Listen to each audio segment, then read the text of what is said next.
I think we're live. Hello, hello. Let me put this back. There we go. Just 1 minute. Let me fix that. There we go. Oh, geez. Let's also fix that. That's in the way. Come here, you. There we go. Hello, folks. Jumping in. Give me a second and I'll open up the chat. Mike is being annoying today. Here we go.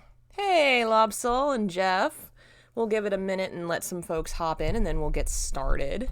I guess I can chat about the week in general. Very sorry I haven't been streaming this week. I have been dealing with some chronic health issues that tend to come and go every once in a while. I'm feeling better. This will probably be the only stream I do today just because I don't want to push it and start feeling worse again. But tomorrow I should be streaming and playing something, so that'll be good. Hey, Dalloway and Marlon. We'll give it another minute, and I'm actually going to go grab something. I'll be right back. You keep them company for me? Yes, Gandalf, keep company for me. I'll be right back.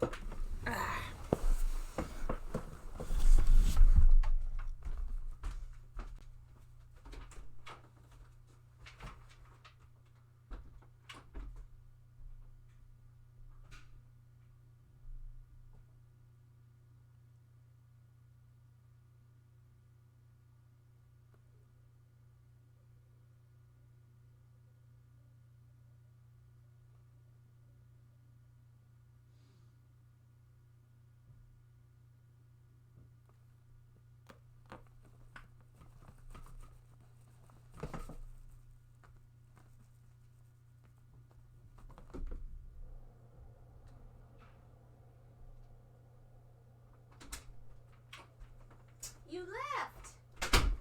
Gandhi? A good co-host isn't supposed to leave, Gandhi.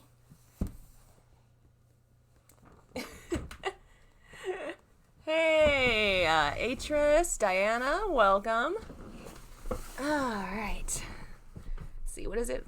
We'll give it like 1 more minute and then we'll get started. Gandhi. Yeah, I'm so sorry he left you.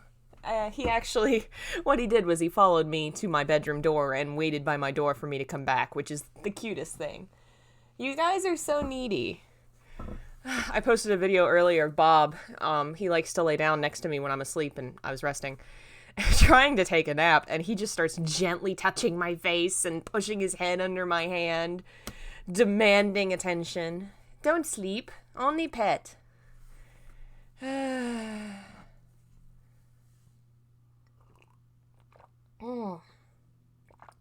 Yum coffee. How's everybody doing? I'm doing much better. I was very tired. On top of being sick, I babysat last night, and she spent the night, and oh man, 2 a.m., the screaming. I think she was missing her parents, and she just did not go back down until 4. What a night. My mom and I both had plans today, and we looked at each other this morning. We were like, fuck it. We are staying right here. I'm doing pretty good. I have chronic health issues that every once in a while incapacitate me. Thyroid related, which is no fun. Makes you pretty exhausted and incapable of getting out of bed. But I'm getting a lot better and feeling more like myself again. All right, we have passed about 5 minutes, got some folks in the chat, so we will continue with this horrible adventure into my embarrassing childhood, which is pizza delivery, this story. To recap the past 2 episodes, if you haven't been with us, there's not much going on. It's a fictional story about a character named Christine, who was a pizza delivery person, and that's how she meets Dante from Devil May Cry. And it's a romantic story between the two of them. Plot happens that makes them move in together. Specifically, Christine has a very controlling and mysterious grandfather with some kind of ties to a criminal underworld that Dante is protecting her from. So that's where we are right now. We are on...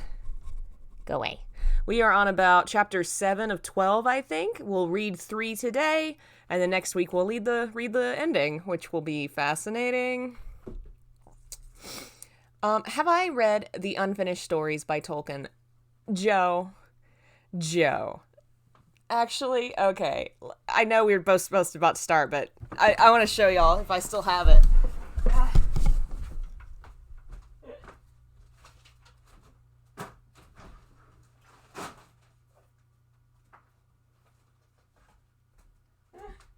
Man. Well, it looks like I took all the sticker marks out, but not only have I read this, I have entirely annotated it. You can't really tell from this camera angle, but I used to have a bunch of stickers in it. That's how I read all his books, especially when I was in college and writing a freaking final presentation on him. For me to read them for the stream, I mean, sure, I have a commission list about I would read things for people. I don't know if people would want to do a reading where I actually read things seriously. That would be fun, but I don't know. We'll have to consider it. I've thought about in Halloween maybe reading some ghost stories because I have some North Carolina ghost story books that would be fun. But maybe something like that. But yes, I love The Unfinished Tales. It's one of my favorite books of his, honestly. But let's get started before I get distracted again and start reading our lovely, lovely, horrible story. Chapter 7. The first few days of Dante and Christine's lives together were rather odd.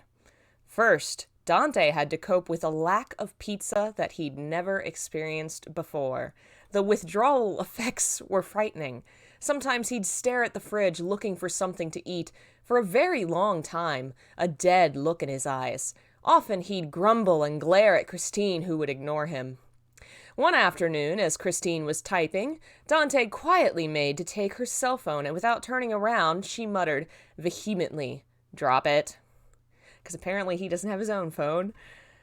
All the pizza delivery numbers had been thrown away, and Christine hoped to eventually convert Dante to a somewhat healthier lifestyle.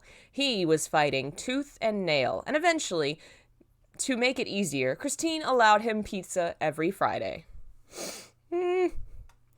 Aren't even married and you've taken over everything, Dante muttered. Christine would ignore him or toss something at him. It was for his own good anyway. He wouldn't be fighting demons long if he didn't shape up in the health department. What is healthy for a demon? Also, Christine no longer had any time alone, as Dante had stopped taking missions. They spent most of their time together so the hunter could keep Christine safe, but it was driving her nuts. As long as rogue demons were out to kill her grandpa and members of her family, she was in trouble. Luckily, her father wasn't related to Grandpa, and her mother lived in Boston, so Christine was the only one in danger. Spending all of her time with anyone would be annoying, as Christine was certainly a loner. Being with Dante all the time was, well, a few nights after their first day together, Christine came out of the shower, dressed, of course, in sweatpants and a baggy black sleep shirt, to find Dante sprawled on the couch, sound asleep. Surprised, the girl approached him as she dried her hair.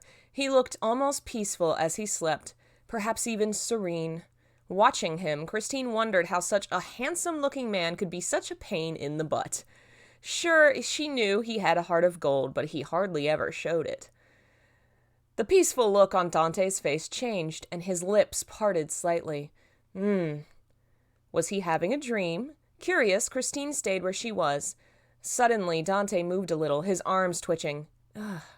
The look on his face said it all. Dante was having a rather strange dream. Huffing, Christine rolled her eyes and turned to leave. Oh, baby. Christine. Christine's eyes were as big as saucers as she spun around, flushed red, to look at the sofa. Furious, she wasn't sure whether to faint from embarrassment or just kill Dante then and there. The man sat up and looked at Christine with a smug grin and a winkle. I think I meant twinkle, but I wrote winkle in his eye. Should I become an actor, you think? The hunter taunted. Dante! The two became adjusted to one another's schedules. Dante took care of business while Christine was at school and was always there to pick her up. She spent a lot of time doing homework, and he meanwhile lazed about playing video games. His favorite game was Annoy Christine. In response, Christine would either withhold pizza or just beat him up with a textbook. He did get rather bored sitting at home, so Dante often stayed in the basement to train. Soon he was practicing so much the punching bags had to be replaced weekly, sometimes daily. At least Christine knew she wasn't the only one suffering. She loved being alone, and Dante loved fighting, and they had both sacrificed these things for her safety. At least Dante was being unselfish. Christine, over the first few days, felt her respect for Dante grow. Slightly. He was still quite the character. Seeing Dante hardly had any cleaning standards, and half his clothes were blood-stained, Christine had taken to doing the laundry. It wasn't a real bother, and she felt it was the least she could do. As Christine was picking up clothes one day, she didn't notice Dante coming up the stairs behind her. She picked up a pair of socks and scrunched her nose. "Oh, to Dante," she huffed as she put them in the basket. "What are you doing?" he asked with a confused expression. "Cleaning," surprised. She turned to him. "Have you ever even seen a washing machine before?" "Used to see 'em in my dreams all the time, till you replaced 'em." He winked. Unaffected, Christine rolled her eyes. How could she be unaffected by that beautiful pickup line about dreaming about this? Okay. As he walked away and Christine continued picking up, she noticed something strange. Confused, she called to him. "Hey, don't you have any underwear here?" Turning to her, Dante grinned pervertedly. "What do you think?" I guess the implication is that he goes commando, which, I mean, that's basically canon. I feel like that's basically canon. They were perhaps the oddest two people to ever live together, and as Christine would meet more of Dante's friends, it would get stranger. Such as the day Christine met one of Dante's rare friends. Okay. Oh, man. Oh, so much already. We've already experienced so much. And we've just started. It was a week after her first meeting with Lady, and Christine was sitting in her bedroom, the room she shared with Dante. Somehow, she was managing to do her homework while also talking to Madison on the phone. "Man, this sucks. We can't even go shopping together," Madison sighed. To tell the truth, Christine did not miss their shopping sessions. She loved being with Madison, but Madison liked shopping at the mall, and the mall was full of people. Christine hated people. But she didn't mention this, not wanting to hurt her friend's feelings. Until whoever is trying to get my grandpa stopped, I've got to be babysat like, well, a baby. Not to mention my grandfather will snatch me up the first chance he gets. That's true. What a snob. The girl huffed. "Still, we've got to hang out. I've got some friends I'd like you to meet. They're really cool." Christine didn't like Madison's friends, who Madison tried to force on her in an attempt to make her more social. It never worked. "Look, maybe some night you could come have pizza with me and Dante. That sounds like a lot more fun." "No, but I want some girl time. Besides, I don't want to intrude on you and Dante." Christine smirked and rolled her eyes. Madison did not know how to take a hint. "It's not for forever. Life will return to normal eventually as soon as Dante finds this bastard. I wonder why this guy's after your grandpa anyway." Yeah, why? Christine had wondered the same thing. At that moment, the devil hunter sauntered into the room and towards his closet. Currently, he was wearing his training clothes, baggy black pants, and no shirt, but he began to shrug his pants off.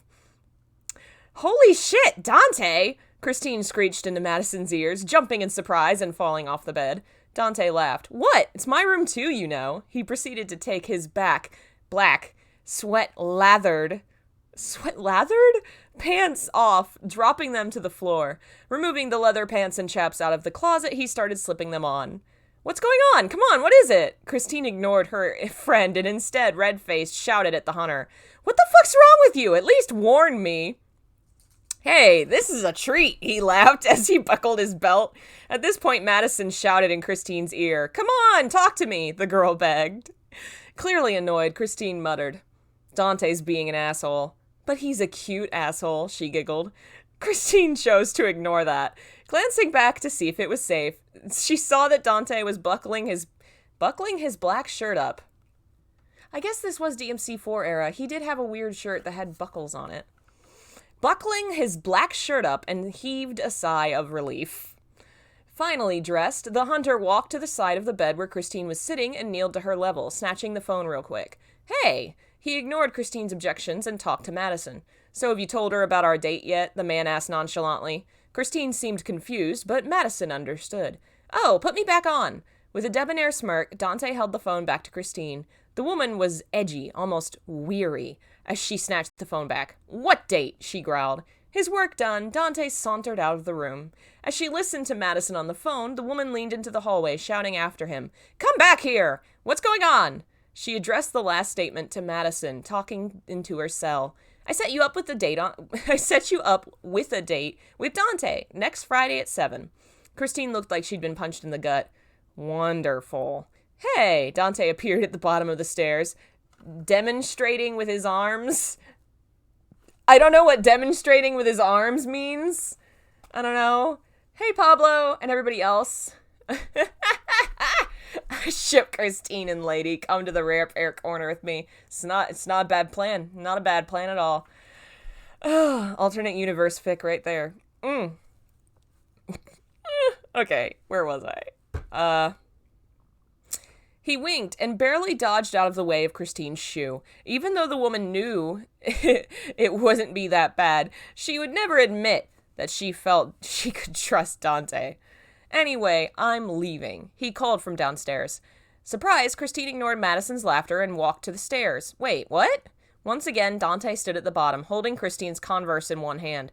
I've got business that won't wait. Don't worry, a friend is coming over to take my place. He tossed her shoe back up, and instead of catching it, Christine let it fall. It hit the small lamp on the hallway table that crashed to the floor and flickered out. Oh, man. Wait. For once, Christine had lost her sharp tongue, but she spoke so softly Dante didn't hear her. Ignoring the glass behind her, she moved down the stairs. Hey, wait. Glancing back, he stopped, and Christine ran into his back. This was very out of character. How flustered she looked, and she spoke without her usual reserve. How can I trust someone I've never met? You're going to leave me alone with them? This confused Dante, but he went with it. Trust me, he's a good friend of mine, and he owes me a favor. He cocked an eyebrow at Christine's sudden shy attitude. He? The man shrugged, turning back to the door, but then for a moment looked to glance at Christine. She seemed like she'd just leapt out of bed, hair razzled, with a sleepy look on her face. Razzled's not a word. Frazzled? Is frazzled's a word? But would hair be frazzled? I'm Googling this. Is hair frazzled? Worn out, fatigued. I don't think hair can be frazzled. And I don't think razzled's a word. I invented a new term. Oh, Urban Dictionary says it's a word.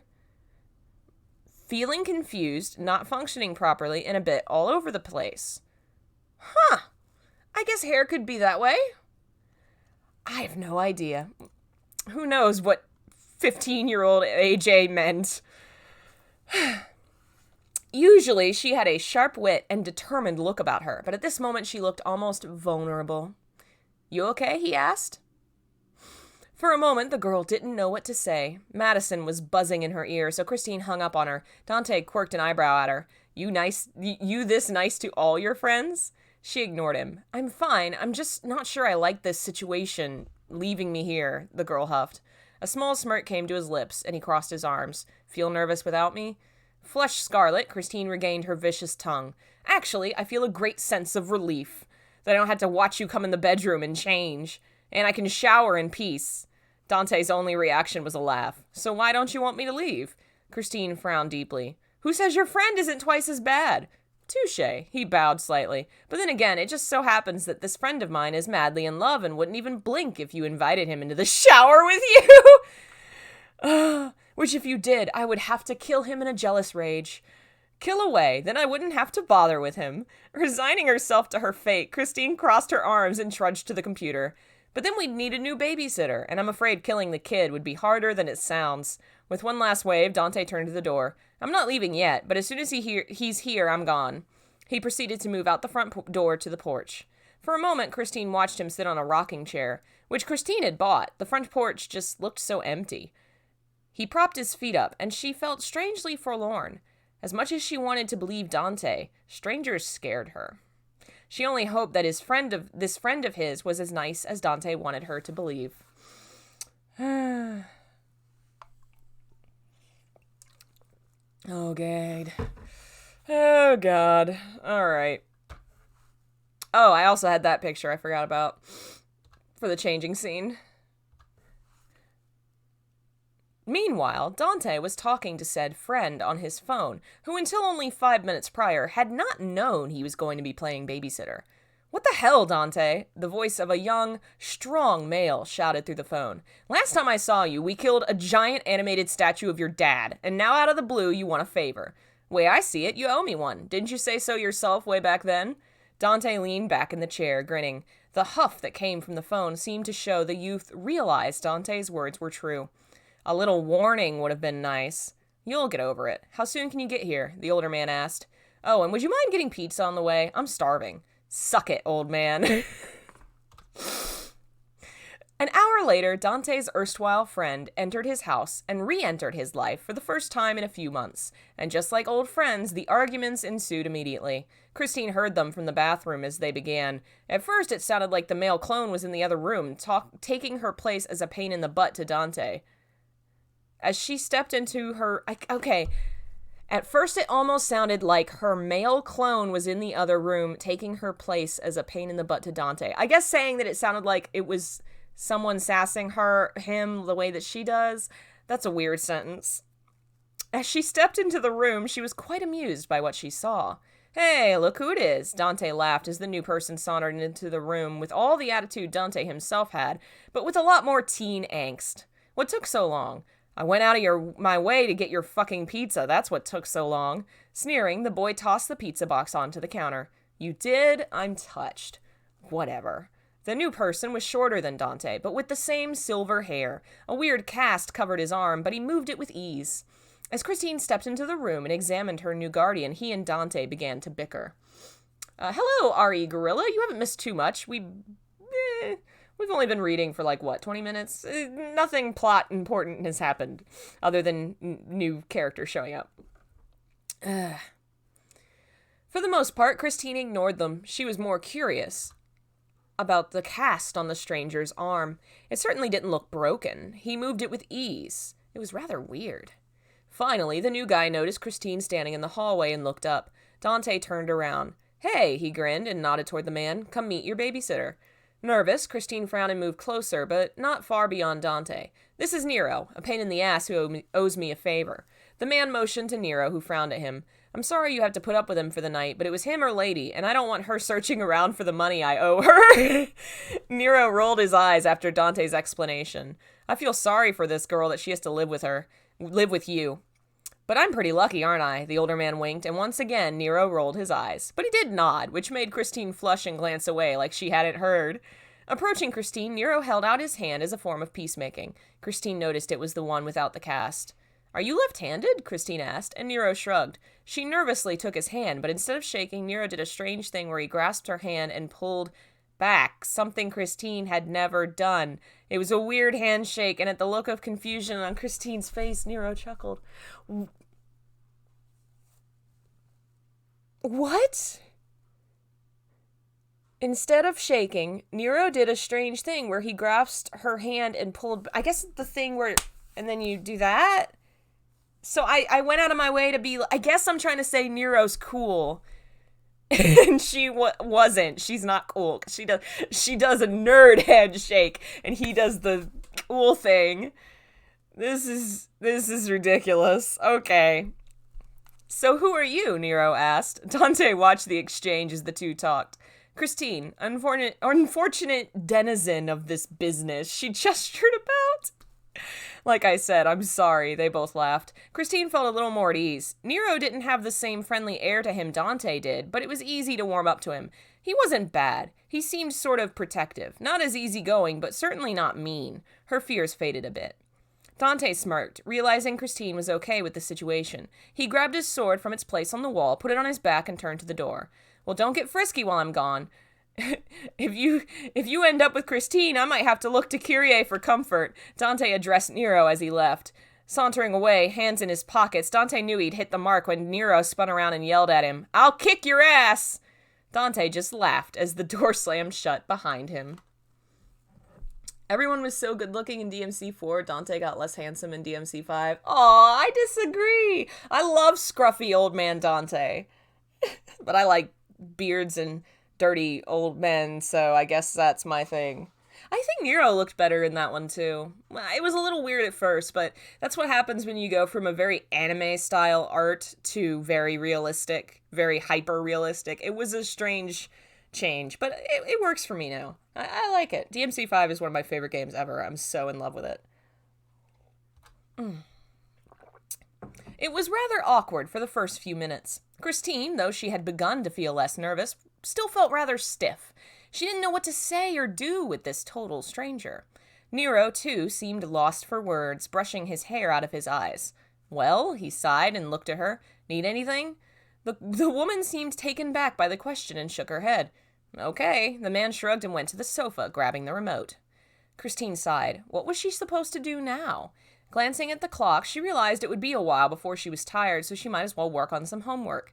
Once she'd taken it out of her bag, she sat on a chair near the sofa. "So who's Kyrie?" she asked, remembering the name Dante had said. "Girlfriend?"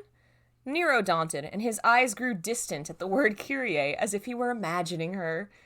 "Okay." Christine was amazed that Nero's girlfriend was allowing him to be alone with another woman, and she said, Jesus. Oh, 15-year-olds.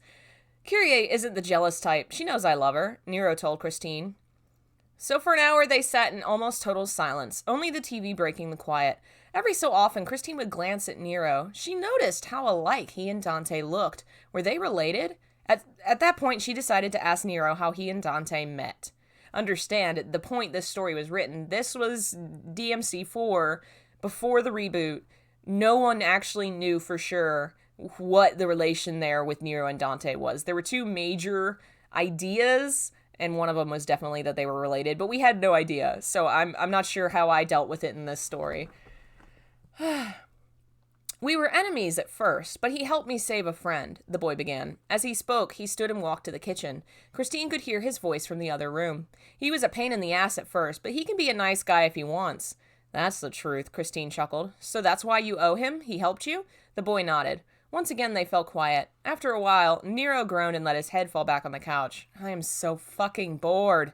Chuckling, Christine decided for her guardian's sake, she would set aside her homework. Nero glanced at her, and then she gestured to the game system by the TV. "You play?" she asked. Nero grinned. "You know, the generic system." God. Dante was standing outside a bar as drizzling rain began to fall. The roar of a motorcycle was in the distance, getting closer. The man grinned as it slid to a stop nearby. "Took you long enough," he muttered. His blonde friend glowered warningly. "You owe me for this," she muttered. "This was so much trouble I ought to just shoot you." "But that wouldn't be very nice, would it?" He grinned. "Besides, it's for a good cause. Your information could save a woman's life." Another motorcycle roared into the alleyway out front of the bar. Surprised, Dante watched as the woman on the other bike came to a stop, wearing a helmet. He felt as if he might know her. "And she is?" he asked. The blonde woman smiled. "My informant." The other woman removed her helmet and revealed bright red hair and a knowing smirk. "Hello, Dante." Da-da-da. So that's end of chapter 7. So much has already happened. Jesus pleases. Oh, God, so much. We got to meet Nero, and God, it's so clear I know nothing about anything. I think I named Converses, I named a shoe brand, I named one brand, as opposed to all the other chapters where brands don't exist and everything is vague. Oh, man. But now we get even more characters. Yay. Here we go. Chapter 8. The woman standing behind Trish had dark skin and crimson hair like blood. No, wait, what? Crimson hair like blood splattered across red bricks. Dante laughed, seeing her. "Been a while, Lucia. How've you been?" Lucia smiled and inclined her head. "Fine. You?"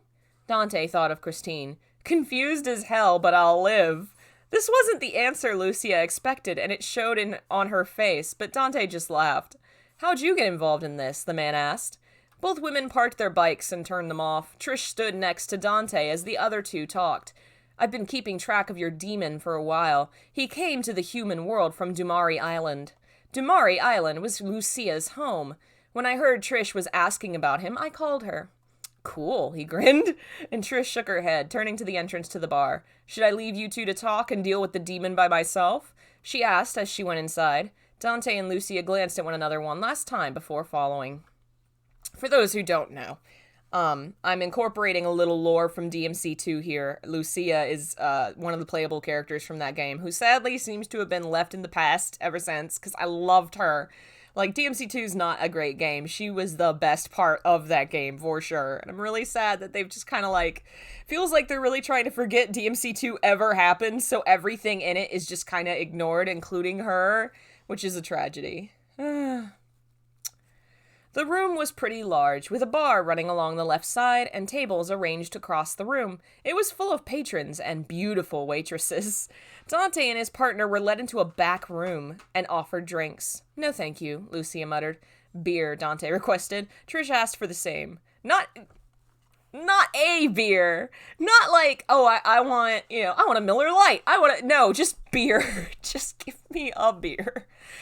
Once the waitress was gone, the group got to business. So what do you know? A manila folder slid across the table from Lucia to Dante. He flipped it open. He's powerful enough to take human form, and so far hasn't attacked any humans. Only the random demons that pop up around the city, Lucia began. I followed him on his rounds, and mostly he wanders, sometimes talking to demons, hunters, other underground members of society. A lot of questions about weapons, demon arms, and other tools. Nothing solid, but you're suspicious? Trish surmised. Lucia nodded. He knows I follow him, but he did nothing. I don't like it. Dante glanced up. He got a name? His associates call him Justice. This is such a dumb joke, but I did it for myself, because it makes me laugh. And if it made you laugh, I'm so glad that you love Capcom games. The drinks arrived, and Trish popped her beer open with a snort. Justice, huh? He's on a mission, that's for sure. I can't find anything tying him to your friend's family, Lucia admitted. I don't know if he's your man. Dante drank half his beer in one long swig. My instinct says he is, the man told her. What's this demon's problem, you think? Trish asked Lucia. Does it matter? Dante set the beer back down and propped his feet on the table.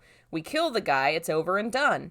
I don't think so. Trish cocked an eyebrow at him. This family is just as suspicious. What if they're like the Order of the Sword, humans up to no good? Then we kick their ass too. Aren't they your friend's family? Lucia brought up. Dante thought about that. This could get complicated, he sighed. With another chug, his beer was empty. I need more to drink. Look this over before you drink, Lucia demanded. Rolling his eyes, Dante looked back at the folder. There was a picture of a tall demon, rugged-looking, with stubble, high cheekbones, and dark eyes. Wavy brown hair fell over his shoulders, and he dressed like a goth. Dante scowled. Wonder if Christine might recognize him. You think she'd know him? Trish asked. Wouldn't hurt to ask. He goes to the museum a lot, Lucia began. I'm not sure if it means anything, but it is strange. Maybe he likes history. I meant the art museum. So he appreciates beauty. He could come see me. Rolling her eyes, Trish picked her drink up. We can't overlook anything. I'll investigate the museum, she told them. The waitress walked in and asked if they wanted menus, and they requested them. My treat, ladies. It'd be perfect if Lady and Christine were here. Dante began, drinking the new beer he'd been supplied with. And Kyrie, I guess. Patty's a little young, but she could have soda. I guess we could invite Nero. But I don't think I'd like sharing the spotlight with the kid, Dante ranted. The girls ignored him, starting their own conversation. This woman's family. I've researched them. They were a group of devil hunters about 25 years ago, Trish said. Is that where the money came from? Dante asked. The blonde woman nodded. Around that time, their main office was attacked and burned to the ground. They quit the business soon after, Trish recalled. Seems life went on, though. Grandpa Bartholomew's daughter was married 2 months later. Can't live in the past, Dante told her. The family could have attacked this demon, perhaps hurt his pride. He could be here for revenge. Then why hasn't he attacked already? I've been protecting Christine for a week or so, and I haven't had any fights at all. It's been boring as hell. Come to think of it, there have been a lot less demons lately, Trish wondered, crossing her legs. This one must be scaring them off, claiming the city as his territory. But you're right, his hesitance is strange. That means only one thing. He's waiting for something, Lucia said. He's no peon. He's a mastermind, and he has a plan. Grinning, Dante laughed. That just makes things more interesting. Boisterous laughter echoed through the halls of Devil May Cry. 2 older teens sat in the front room, chatting and crying from laughing so hard. Each time I meet a friend of Dante's, I learn so much, Christine joked, wiping a tear from her eye. Nero, hand on his hips, nodded in agreement. I've learned from you too. Like what? The boy grinned cockily and gestured to her. Why, Dante's taste in woman. The girl sneered and smacked his hand away, but the boy laughed. They made quite the pair. After spending a few hours playing video games, they quit to give their hands and eyes a rest and ended up talking instead. Nero was more talkative than his reserved manner let off. He was a kind-hearted boy who kept his heart beneath a layer of teenage attitude and had a soft spot for those who couldn't protect themselves. His brotherly nature comforted Christine, and her earlier worries had vanished as if they never were. Being around him was so easy to do, it felt like they'd been friends for ages. Pippin, really? Don't do that. They spent hours talking. At first it started with Christine asking about the weapons displayed around the office. They're devil arms, the silver-haired youth began. Dante got him on his missions. Approaching a case, Christine stared through the glass. A collector, I guess? Probably. Sometimes I think he keeps them because he has to. This confused Christine. She had very little knowledge of the demon world and hadn't really asked Dante about it. But since she had the chance, she decided to interrogate Nero. Why? The teen made an excellent teacher, even talking and stalking about like one. How does one stalk about like a teacher? What? Oh, boy. With Christine following behind. He complains about most of them. This one's clingy, this one's too loud. Jaw dropped, the girl tapped the glass on one case. Could they be alive in there? Seemingly inanimate objects? Pippin, stop it. Then again, surely demons didn't exist either. They're alive? Some of them. They're demons, Nero said, leaning with one shoulder against the wall is what I meant to say, but it wrote here against the well. Just leaning against the well. Of course, it didn't make sense that a demon was behind it. Each day, the world became a little scarier as Christine learned more about the darker world through Dante. This did frighten her. Rightfully it should, but Christine felt it would be okay, as long as people like Dante were around. Besides, he would have warned her if they were dangerous, right? Yet, as it scared her, she was also intrigued. Living demonic weapons? Sweet. As she looked over the wall, Christine saw many swords of different shapes and colors. She saw Asian-styled weapons, 3-pronged nunchucks. There was even a guitar on the wall, though Christine was sure it was no ordinary musical instrument. Each one made a shiver travel down her spine because it felt like they were looking right back at her. All this? She frowned. He's got quite the collection, but some of these hardly look threatening. Once it came out of her mouth, she regretted it. Hopefully they didn't hear her. Nero chuckled. Don't tell them that. They'll take it personal. She shivered. Suddenly, the door opened with a slam and the two turned around to face it. A body was slouched against the doorframe, shrouded in darkness. And for a moment, Christine thought she was about to meet a full-blooded demon. Nero seemed to think the same as he readied his devil bringer, which I haven't explained at all in the fic, and I just mentioned out of nowhere. No explanation. Oh, boy. Then the dangerous demon stumbled into the light. It was Dante, his eyes half closed, hunched over and grinning stupidly. Christine blinked. Dante? She stepped closer to him. Rolling his eyes, Nero huffed and moved to the kitchen. He's drunk. As soon as Dante stood a little taller, he waved his arm at Nero and said, I am not drunk, and wavered on the spot. She gave a displeasured sigh. Yeah, he is. The girl watched with disgust as Dante stumbled to the couch. He tried to lean on its back, but tripped on his boot and his face smashed into the back of the sofa. It was very sad, but Christine and Nero laughed. He is smashed. That's surprising. It's hard to get him like this, Nero told her, getting a water bottle from the fridge. He holds his alcohol well. How does he know that if I've specified they haven't met again since the end of DMC4? Pippin? Stop. You know what I'm doing. She knows. She can tell when I'm recording and it's important, and she knows she can make sound then to make me angry. You can wait for another 30 minutes for dinner, bitchy. Do you want to be on screen? How about that? I'll give you food, and then I'll put you on the screen. Come here.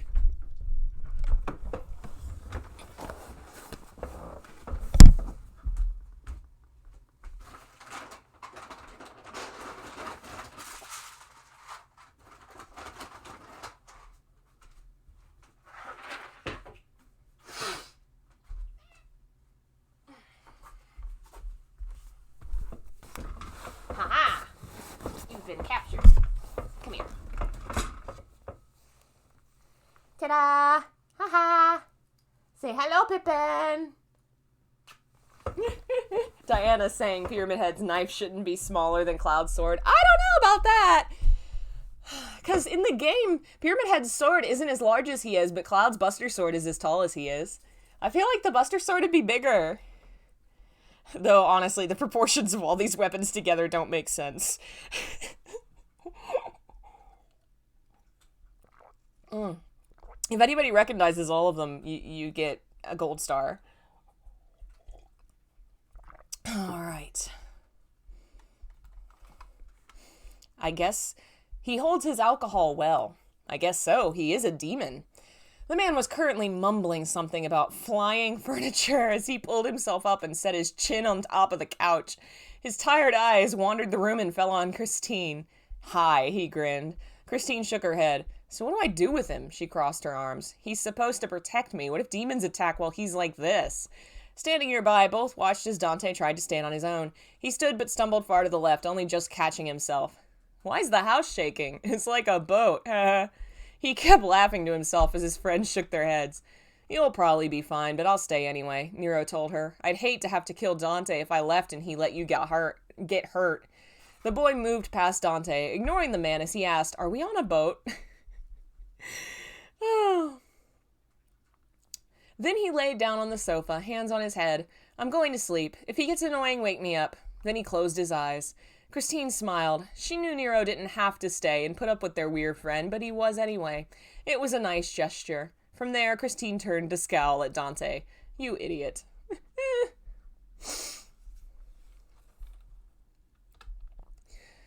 Dante spun around quickly. Too quickly, it seemed, as he became dizzy. Then he saw Christine, and a perverted smile came to his lips. He set his arm out as if to casually, yet sexily lean against something, but there was nothing there. Dante realized too late. It was quite the treat for Christine to watch the usually agile hunter suddenly fall flat on his face. Even though she was laughing, Christine managed to reach out and help him steady himself. You're so stupid, she said between giggles. Leaning a little against her, Dante winked, though it might have just been his inability to keep his eyes fully open. He tried to back up, but instead about fell over again. Sorry, he said, leaning on Christine's shoulder. So why don't we go to bed now? Together, huh? Nero sat up at this, his eyes wide. So much for him being asleep. Christine huffed and nodded. Come on, let's get to bed. The younger silver-haired boy continued to stare wide-eyed as Christine mounted the stairs with Dante close behind. Then Christine heard a thud. From Nero's laughter, she knew it was Dante. So she spun around to look at him. He was having trouble getting on the stairs and was on his stomach sprawled over the bottom 3 steps. What an idiot. Huffing, Christine moved to the bottom and helped the man up, putting her arm under his. You are totally hopeless. Shaking her head, Christine began to help him up. The hunter chuckled, and his breath tickled her ear. But of course that didn't make her blush. Not at all. Step by step, Christine hauled the muscular man towards their shared room. He was quite heavy, so it was slow going, but at least Nero wasn't staring at them anymore. He'd never believed that she and Dante were just friends now. Suddenly, something squeezed her behind. With an unladylike shriek, she let Dante go. He fell hard against the stairs, laughing drunkenly, even as Christine proceeded to kick his ribs. Asshole, she shouted before storming up the stairs. The woman entered their room and slammed the door behind her. You're an asshole, Nero told him. Oh, man. God. Oh, this is all so much. Nero shook his head, muttering something under his breath about the older man as he approached. But a second later, he sprang to the stairs. You feel that? Dante was already up again, running down the hall and slamming the door to the bedroom open as if he was never drunk. Christine! A total stranger was standing by the bedroom window, a mask covering his face. Christine was struggling to free herself from his iron grip, a hand around her mouth, eyes flaring with anger. Demons with scythes filled the room, their attention turning to the door when Dante shoved it open. Stop! Dante leapt across the room as the man escaped through the window, Christine still fighting him. The demons leapt upon him, holding him back. He was distracted, not at his best. Fuck! A fist collided with one of the demons' faces, and Nero glared at Dante. What are you doing? Get out of here! The youth continued to deal with the demons, using his devil arm to grab one and swing them into the yard out the window, knocking a few others down. Dante didn't need to be told twice. In a second, he was leaping out the window into the city lights. Oh no! Ashley's being kidnapped. Oh, it looks like somebody listed them all. See, we got Keyblade, Snake's Box, Yu-Gi-Oh card, Cloud's Sword, Great Knife, Waka's Blitzball, Sakura's Staff. Yeah, the Master Sword somebody mentioned. And the one in the top corner, here, let's go back and look. The top corner one is Ichigo's sword Zangetsu from Bleach. The one next to it is Falchion, which is the sword from, Fire Emblem. I think you got all the rest. So yeah, that's all of them. I figured the Fire Emblem one no one would recognize because nobody likes Fire Emblem. Let's see, we're on this picture. Get out of my way, damn it! The devil hunter was in no mood for games. He sliced and diced his way through the baddies without his usual comments or banter. But as he killed one, two more would take its place. He was getting nowhere fast, and Christine was getting further and further away. Not that Dante was worried about Christine getting hurt. Nah, she was a strong girl, and her grandfather wouldn't try to hurt her. No, he only rushed because going to the mansion to rescue her again would be annoying. That was the only reason, really. Ah, fuck. A severed demon arm and head flew through the air, and Dante leapt over the surrounding demons. This is taking too long. With swift feet, Dante hurried through the city streets, avoiding what demons he could. He'd get them later once Christine was safe. Besides, Nero needed something to keep him busy, didn't he? Christine was anything but a damsel in distress. She might have been a damsel and certainly was in trouble, but no prince or cocky silver-haired demon hunters needed to save her. She could handle it. She hoped. Flailing like a fish, Christine struggled to free herself from her grandfather's henchmen. She didn't faze him until she caught him off guard by freeing her arm and elbowing him in the face. He's quite the professional kidnapper, apparently. He fell, clutching his nose, and Christine was off like a rocket. She raced back towards the Devil May Cry building, but didn't get far before the demons surrounding her.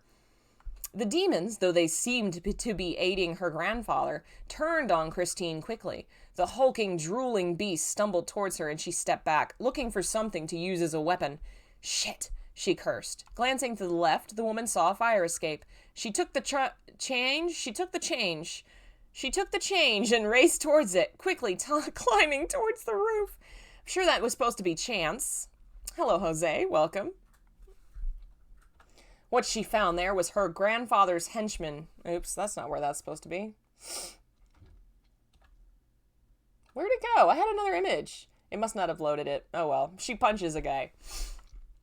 The man grabbed her arms and made to hoist her up, so she drew her knee and aimed between his legs. He groaned and curled up, and Christine took the chance to knock him off the building. He tumbled onto the demons below. They might have saved his fall, but the poor man was quickly made into lunch. She just murdered a dude.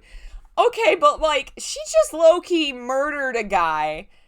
A human. And I just blazed past that, just kept going. Did not care about the fact that my main hero just knocked a man off a building to his gruesome death by eating, by dismemberment by demons. Holy cow. Christine took off again, heart burning in pride. Dante was going to be disappointed he couldn't be her knight in shining armor, because she killed a man! She killed him! I mean, yeah, okay, kidnappers, whatever, but wouldn't you be a little, like, oh, holy shit, I killed a guy? I just don't even care about it. We just brush right, like, presumably she's never killed before.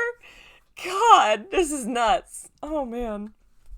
Meanwhile, our favorite demon hunter was ready to pull his gorgeous hair out by the roots. For the life of him, he couldn't find that girl. He knew she wasn't gone. Her scent was everywhere. Find her? Nero strode towards him through the remains of demons. Look. Dante nodded to the dead body of the kidnapper, or the little pieces the demons left behind. She's not here. Nero almost commented on how out of character Dante was being. He was actually worried. But one look at the furious expression on his face made the teen shut his mouth. Think she got away? Nero asked him. The older man glanced back toward the road. Maybe she did. Then he began moving down the street, Nero close behind him. She'd head back to the shop, Nero finished. They were off, racing towards home. The shop was much too quiet when Christine finally got there. Wonder how long it'll take them to realize where I am. Christine smiled happily and collapsed on the couch, exhausted. Yes, I wonder. The woman cursed and leapt back to her feet, fists clenched. Standing by the door, flanked by 2 large guards, was Bartholomew. Hey, Delvin.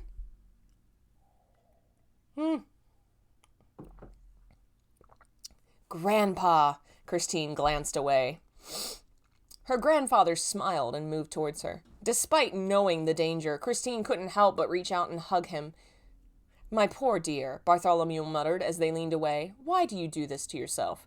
Christine sighed, angry. To myself, she backed away. You're the one trying to take me for your own good, since you know no better. Then wasn't I doing a voice for Bartholomew? I'm tired, but what was I doing? I was, for your own good. No, that was not the voice at all. What was the voice? For your own good. I have no idea. We're going with something new. Since you know no better. Bartholomew's tone darkened. This irritated his granddaughter. Dante is my friend, Grandpa. He's not a bad person. A friend? Barty slammed the end of his cane against the floor. He is a demon. A human, nay. No one could be friends with a demon. Why do you hate him so? Christine asked desperately. Yeah, demons are bad, but not all of them. And if being Dante's friend is so bad, what about allying yourself with demons? She sneered and threw her arms up. Barty held her gaze. They will obey me, yes. They are monstrous, but a useful distraction. Your friends are fighting them at this moment. Christine flashed over Christine's face. Don't worry for them. They are worse monsters than the weak demons they fight. They will regrettably live. Disgusted by her grandfather's words, Christine shut her eyes. Where does this prejudice come? She muttered. Why? She asked. Bartholomew hesitated, then slowly approached his daughter. Resting on the arm of the couch, he set his cane aside and began rolling up his pant leg. Then he lowered his sock. The skin on his leg was singed and scarred, burned black by flame and incomplete. It was revolting, but Christine did not flinch. She could see the scar went all the way up to his thigh. This scar, Bartholomew began, was given to me when I was a much younger man by a humanoid demon such as Dante. He scowled. Yet even this is not the deepest wound demonkind has dealt me. He sneered and fixed his clothing, grabbing his cane again. Christine shook her head as she watched. You hate all of them. Her scowl deepened to become harsh. She stomped across the room to him, then turned around, pulling up her shirt halfway. Recognize this? Christine, of course, couldn't see her own back, but she glanced at her grandfather and saw, by the pale, horrified look on his face, that he could. That came from a human being. You remember, right? She seemed to be taunting him. Barty suddenly looked ashamed and turned away. Christine dropped her shirt and turned around. Still, I don't hate all humans. Don't you? Bartholomew whispered. The color was gone from his face, and he looked quite defeated. Christine thought about the question, and wondered herself if she did hate humanity. I don't. Not all of them. I love Madison and Dad and you. The pitiful expression on her face pulled at her grandfather's heartstrings. I love you too, darling, he whispered. Turning to his goons, he waved them off. Then he turned back to her. I can see now that you will not be deterred. I suppose children must be allowed to make their own mistakes. With a sigh, he turned away. Believe me, when Dante shows you his true colors, his tone grew fierce. I will be there to protect you. I promise you that. With that said, he nodded to his men, and they left quickly out the front door. Christine followed to watch them go. Already outside were both Dante and Nero, relatively unharmed. Dante ignored the men leaving his house, sauntering past them towards Devil May Cry and Christine. Nero, meanwhile, tried to violently interrogate Barty and his men, but to no avail. Irritated and tired, the teens stomped into the house, past Dante and Christine on the porch. "What did he want?" Dante muttered, arm crossed. "Take me home. What else?" She sighed and turned away from her friend. She looked rather like a wilted flower, drained and upset, but a small smile came to her face as she turned to Dante. "Guess you didn't have to come to my rescue this time." He smirked and chuckled. "That's fine with me. I like a woman who can take care of herself." Despite the playful banter that had occurred the moment after, both Dante and Christine acted awkwardly around each other once her grandfather had left. Something between both of them had changed, and it was easy for anyone to tell. Memories were filling Christine's head. She withdrew from the main floor and spent the rest of the night hidden in her and Dante's room, curled safely under the covers. Image after image flashed in her mind, some painful, some good, yet hard to think about.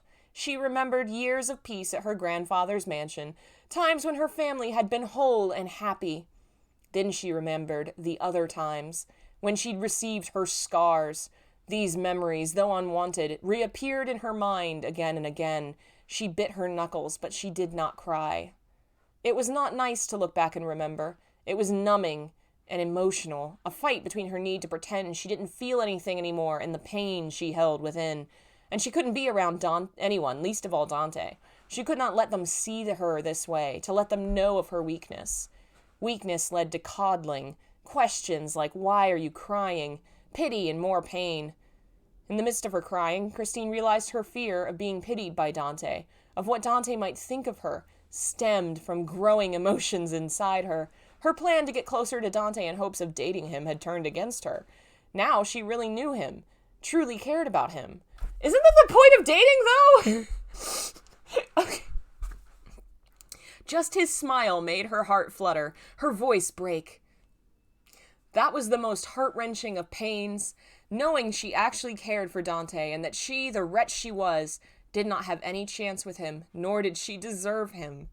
Dante, meanwhile, was downstairs with a deep-set frown on his face, eating 3 slices of pizza, specifically 3, and feeling heavily disappointed for the first time in his life. Never been disappointed before. He thought it was impossible to feel so sad while eating pizza. It looked like the one and only Christine had proved him wrong. The man took a violent bite, taking out his frustrations on his meal. He just didn't get it. Okay, so Christine had saved her own skin. Cool, nothing wrong with that. Dante had played his part, rushing to the rescue when his girl needed him. So why was she avoiding him? After the few words they'd shared with her grandfather, she'd fallen silent and said nothing, wouldn't even look at him, and finally ran upstairs. Man, the guy couldn't catch a break. After all that fighting, he'd expected that everybody would be happy. Instead, he was faced with silence, his house feeling emptier than it had since her arrival. With another big, angry bite of pizza and an irritated growl, Dante realized he'd made a mistake. He'd actually fallen for the girl. Not a fling, not just flirting. He actually cared for Christine and wanted her to be happy. He was screwed. This situation was no better in the morning. Dante remained in bed for hours, moping. Even after Christine had gone to school, he remained in bed wide awake. He hadn't slept at all. Instead, he'd kept his eyes on the girl sleeping beside him, had reached out and tucked her hair behind her ear, had kept a quiet vigil over her all night. How romantic and utterly sickening. Dante was a ladies' man, and he did care for them. He had a heart, but he'd never been in love. Was that it? No, it wasn't really being in love yet. But there was a dangerous probability that this gut-wrenching feeling inside him would morph into the real thing, and that couldn't be allowed. Eventually, he decided to stop pitying himself and for having... Goodness, what did my voice just do?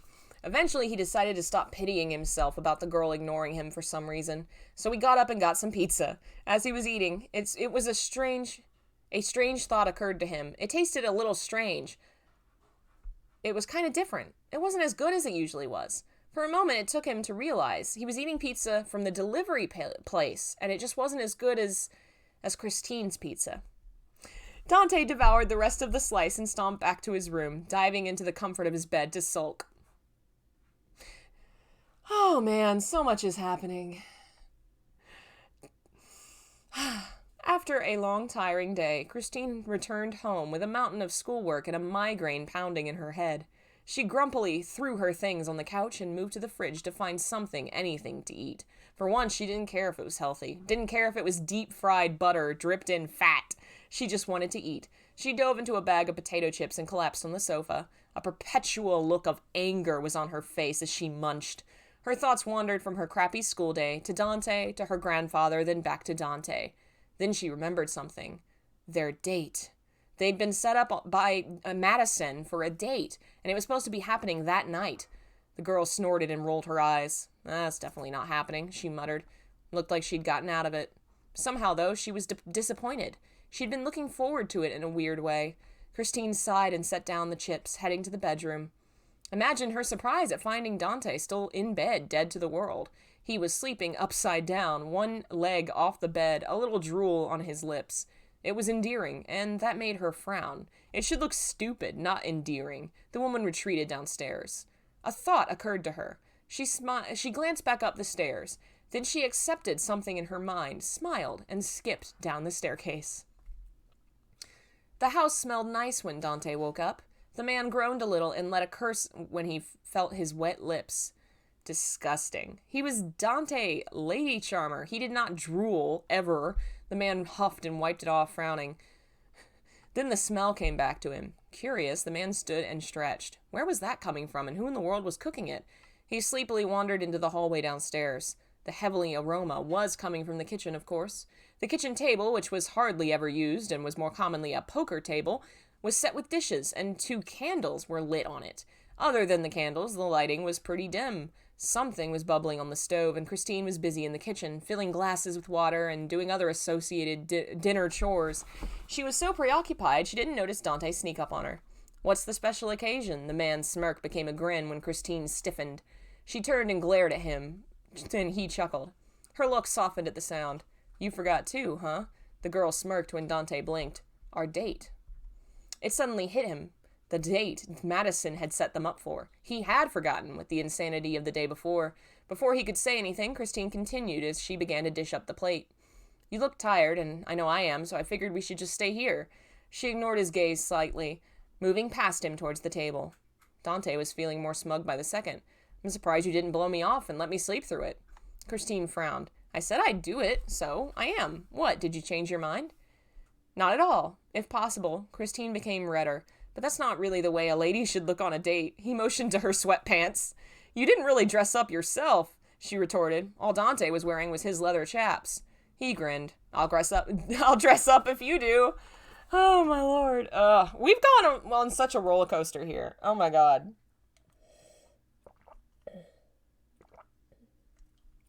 Oh, man. Just so much drama and dating and sad.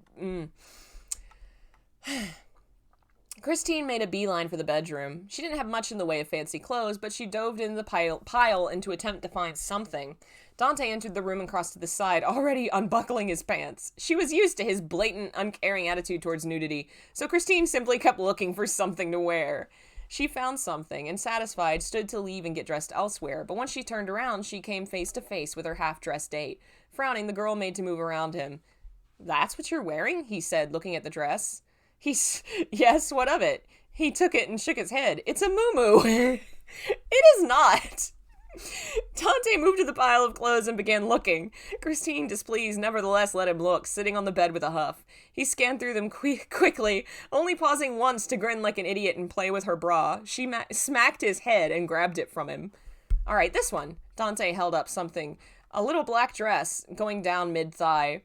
It wasn't slutty, but it was nowhere near as conservative as what Christine was used to. She flushed and opened her mouth. Where'd you get that? That's not mine. The man grinned. I think your friend Madison dropped it off while you were at school. She said she knew you didn't have any real dresses. Christine seethed, silently plotting the painful death of her beloved best friend. Her date only smirked. Still, out of pride, she snatched the dress from him and stormed off to put it on. No, she would not back down and let Dante think she was a frightened little girl. Oh, no. The bravado and pride melted as soon as she put the dress on and looked in the mirror. She paled and glanced away. She couldn't wear this. It was hideous. With a scathing glare at the mirror, Christine turned around and tried to think of a way to get out of her predicament. Put on her clothes and disappoint Dante? Climb out of the window and run away? Sighing, the girl realized she had no options but to walk out the door in the dress, which she resigned herself to. Still, her feet wouldn't listen to her. Why wouldn't they move? A knock came from the door. "You comin' any time soon?" a familiar baritone asked. Baritone, even. Then his footsteps faded down the hall. He was waiting for her in the kitchen. Sighing, Christine decided to get it over with. When she walked down the steps, Dante glanced up with the eagerness of a child. He'd never seen Christine dolled up. When he looked, his first response was for his mouth to drop open. He'd never thought of her as gorgeous, but damn, she was currently accomplishing it very easily. The black dress was form-fitting, ending mid-thigh, and showed a bit of cleavage. It was the most of Christine's skin he'd ever seen. The girl came to a stop a few feet before him, eyes on the ground. Both of them became awkward at that moment, shyly fidgeting. They looked anywhere but each other. Neither moved or said anything. It was similar to two teenagers in love, oblivious to the fact they both feel the same way. Dante and Christine remained quiet and unmoving, as if breaking the pause would be a terrible thing. It was as if the moment was life-changing, and one mishap would turn the beautiful moment into a debacle. Their relationship had changed from one dynamic to another with this moment. No more joking, no more dancing around the subject. They were having a date, and they were both acting like shy schoolchildren. Finally, one of them was brave enough to move. Christine sighed. She cast a critical gaze over Dante's attire. He was surprisingly wearing a suit, but the shirt was untucked and only half-buttoned, and his jacket lazily drooped on the edges of his shoulders. Christine immediately began tucking his shirt in for him, which took him by surprise. He recovered quickly. "You know, I don't think we've gotten to that part of the date where you stick your hands down my pants." He smirked at Christine's blush and tried to ignore how close they were together. "If I have to look nice, so do you." She proceeded to button his shirt. "All right, I've got it." Dante took over. He fixed himself up, straightened his jacket, and buttoned it. "Better?" he asked with a mock bow. She huffed, arms crossed. "I'd ask you to get a tie, but dinner's getting cold." Christine moved to the kitchen and Dante followed. "I don't think I own one," he admitted. Oh, man. Yeah, this is getting a little intense. I think, like I said, I wrote this over a period of years, and while I still think for sure there's a lot of awkwardness and some of the premise is a little, because I really didn't know how to write much. You can tell I'm starting to kind of catch on to some things. Like I think the emotions I'm better at writing now, even though maybe the plot and the character development with Dante isn't as strong. Is it sexy time? No, they haven't even had spaghetti. They dished up their dinner in relative silence. To his credit, Dante did pull Christine's seat out for her, but otherwise he wasn't exactly a gentleman. Still, Christine was taken by his appearance. His broad shoulders and strong thighs were perfectly outlined by the suit, his toned muscles barely hidden by thin cloth. Christine noticed the man had failed to button all his shirt buttons, leaving the collar open, but didn't berate him for it. Like the stubble he had neglected to shave, the look suited him well. "You should really invest in a new wardrobe." Dante broke the silence with a wolfish grin. "All those baggy shirts and sweatpants. I had no idea you had such a figure." Christine flushed scarlet and grimaced, unsure whether she was being insulted. "Screw you. Anytime." Dinner began. Christine had made green beans, mashed potatoes, steak, and rolls. Oh man, that is like something my father would have had that's what we ate growing up. Like, you gotta have your green beans, you gotta have your roll, you gotta have your meat. Dante had piled on enough for 3 people on his plate. "Let me guess," Dante smirked. "It's all healthy." Christine smirked. "Don't complain, I almost made a salad." The man pretended to be horrified. "Damn, I got off lucky." Christine rolled her eyes, but smiled anyway. So, a minute passed before Christine spoke. "My grandfather promised he was going to back off," she said. Dante listened patiently as Christine explained some of what happened between her grandfather and her. "Guess I've got to be a real gentleman now, huh? Now that Granddaddy's on guard?" Dante chuckled and kept eating, but did notice Christine's look drooped. She lowered her hand, her eyes fell to the floor. Dante shoved food in his mouth, glanced at Christine, and did a double take. "Are you all right?" She shook her head as if waking up and nodded. "I'm all right, She sighed and set her fork down. "Just wondering why I'm here. Why I'm here instead of at home in my crappy apartment." Dante stared at her emotionlessly as she squeezed her hands nervously. I mean, I came here so you could protect me from my family. But until yesterday, he'd only really attacked me once. I've been pretty safe. And now he's backing off. I just don't understand why you let me stay here. Why haven't you kicked me out yet? She glanced up at him for an answer, and though no vulnerability or weakness showed on her face, Dante's answer had the potential to break her heart. The man grinned after a moment's reflection. You really think I'm such a scoundrel I'd kick a lady out? He waved his hand. Christine cocked an eyebrow. You know what I mean. She stared at him. They were quiet for a minute. What do you want? For me to tell you I'm alone a lot? He looked at her with a serious gaze. I'm not lonely, just alone. I've got more friends than I've ever had, but, well, suffice to say, I don't see them that much. I go to work, come home, have a drink, repeat the next day. He sighed and brushed a hand through his hair, looking entirely frustrated and embarrassed. Christine watched in fascination. She'd never seen Dante so out of his element, so exposed. For once, he wasn't in total control, and even looked a little flustered. So no, I'm not kicking you out. There's still a new demon around to keep an eye on, but so far he hasn't targeted your family or you. You'll probably be safe at home, and I won't keep you from leaving. But, Christine tried to keep from smirking. He sighed. But I like having you around, he admitted. Once he admitted it, Christine beamed. The girl made Dante's nervous jitters calm down. The grin made Dante's nervous jitters calm down. To tell the truth, she shrugged. I hated my apartment. I hated my life. Monotonous and dull. Hanging around with you has led me into demons, danger, and I like it. When she grinned at him, he couldn't help letting out a barking laugh. So, you're gonna stick around for a while? Dante asked, returning the meal. Christine smirked. You couldn't kick me out if you tried. Wow. That was pretty. That took a turn. I actually kind of enjoyed that ending bit. Like, there's still a lot of, like, weird awkwardness, some lines that feel strange. You know, you can tell I'm still learning, but I actually was, like, getting into the end there. It was getting pretty good.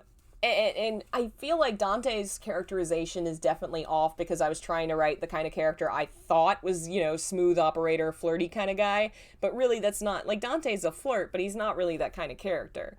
But it was a lot better than I remembered it being. Clearly because we're getting, some time had passed. I think I had, at least a year I had been writing this story. But, still, it had some delightful moments in it, good lord, and some misspellings for sure.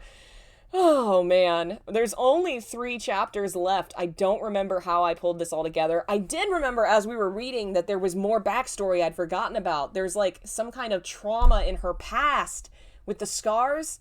I feel like there's some kind of... I don't know if I ended up getting into it in the story, so I won't say anything, but there was more drama coming that I never got around to, I don't think. I had so much backstory for this story that I just...